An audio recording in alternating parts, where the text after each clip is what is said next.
Hi guys, I hope you're all still enjoying Diablo 4. I've been playing multiple ranged rogues and I've seen some recent balance changes for Diablo 4, mainly for the rogue, which I think is nudging things in the right direction. I still think there's some rogue skills that need a little work however, and so in this video, I'll share my thoughts on 6 rogue skills that can use some buffs to help improve the build diversity of the rogue.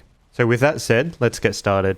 First up, we have the basic skills. For the basic skills, they're skills that serve you well in the early game, and although they got buffed recently, they quickly fall off and eventually just fall back to becoming utility skills. For the ranged rogue, you're going to be using one of Forceful Arrow, Heartseeker or Puncture to get your combo points, and for melee rogues, you're most likely going to be using Puncture. As such, Blade Shift and Invigorating Strike won't see much use as Puncture stands out too much for quickly getting combo points and applying Vulnerable, and also for easily activating the Tricks of the Trade Paragon effect for extra burst damage. Giving Blade Shift and Invigorating Strike more attractive utility is needed for these skills to see more use. The next skill I'll talk about Shadow Clone. The Shadow Clone when fully spec'd does or should do 80% of the total damage that you put out for 15 seconds, which looks very nice on paper. However, and I think anyone that's used Shadow Clone, especially with a ranged rogue build, will agree that it's clunky and needs some quality of life improvements to make the Shadow Clone's AI more reliable and not shoot volleys of rapid fire into the middle of nowhere. That said, maybe too much of a buff with this may make the Shadow Clone too OP, but I think a nudge in this direction will certainly make me yell at my Shadow Clone on my screen less often. The next skill has been buffed in some recent patches, but in my opinion still sorely needs some improvements, and that is Rain of Arrows. The recent changes to Rain of Arrows' cooldown and improving the potency of imbuement skills further is a nice change, but let's face it, most rogue builds will not use Rain of Arrows until they get their hands on the Word of Hakan amulet, and even then it's not a top tier skill option.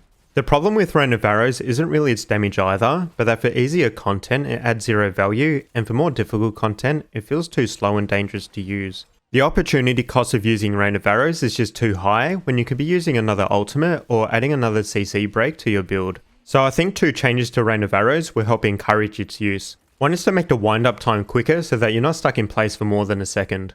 Given how fast paced combat is in Diablo 4, that 1 second feels like an eternity. And 2 is to make the arrow waves fly through enemies quicker. At the moment, the full Rain of Arrows animation cycle takes about 5 seconds to complete, so if this can be brought down to about 3 seconds, that would feel so much better. With both of these changes together, a Rain of Arrows centric build would feel so much smoother to play and at least have a fighting chance of contending with Death Trap as a viable ultimate skill for the rogue.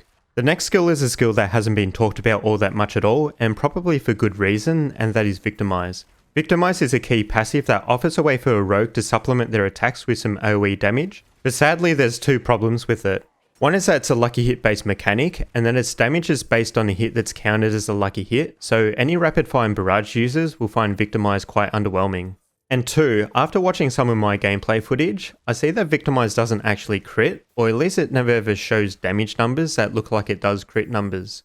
And so the damage from Victimize just feels miserable when like 6% of your rapid fire shots trigger a Victimize explosion that does only around 2000 damage, and so you're almost always better off using Precision instead.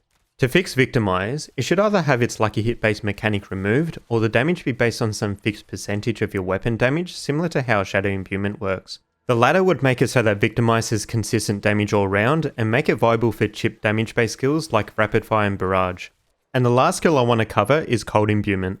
I've covered Cold Imbuement in some of my videos, and it's a great skill when used in the right situations. And while Cold Imbuement is the best of the 3 imbuments for fighting elites, it hardly has any punch when used against bosses.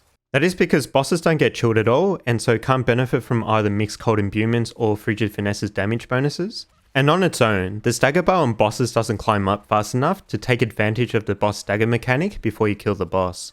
So really in effect, the chilling and freezing aspects of Cold Imbuement are nullified when fighting bosses. And while you still technically benefit from using an imbued skill with Cold Imbuement, Cold Imbuement's effectiveness is like night and day when used against elites and then against bosses. So with that, I think Cold Imbuement should get some kind of additional per rank bonus on Cold Imbuement itself, and I think some 2% per rank lucky hit bonus would be fitting here. You may have noticed as well, Cold Imbuement is the only imbuement that doesn't have a lucky hit chance attached to it. If Cold Imbuement had a lucky hit bonus on it that worked much like Alchemist Fortune or Second Wind, then there would be a greater incentive to dump points into Cold Imbuement to proc lucky hit based effects more often, especially in Enhanced Cold Imbuement and Blended Cold Imbuement. And speaking of Blended Cold Imbuement, that chance to instantly freeze enemies hit is gated by 3 dice rolls, lucky hit, critical strikes, and another chance check. This makes the additional chance to freeze enemies hit from this node absurdly low, even for penetrating shot. And considering that rapid fire does a great job freezing single enemies anyway, blended cold imbuement is pretty much useless for rapid fire. So overall at this moment, there's no real reason to skip on getting mixed cold imbuement that adds a decent amount of damage in favour of getting blended cold imbuement. So to make blended cold imbuement more interesting, you should also do the following. Freezing an enemy with cold imbuement reduces its cooldown by 1 second up to 3 seconds per cast. This addition in my opinion will make a cool trade-off that will allow you to use cold imbuement more often instead of more damage with cold imbuement. And so that completes my list of 6 rogue skills and how they can be buffed to improve the rogue's build diversity. Thanks so much for watching guys, drop a comment down below to share your thoughts and leave a like and sub if you haven't already if you want to see more Diablo 4 content like this video. Have a great week and I'll see you in the next one.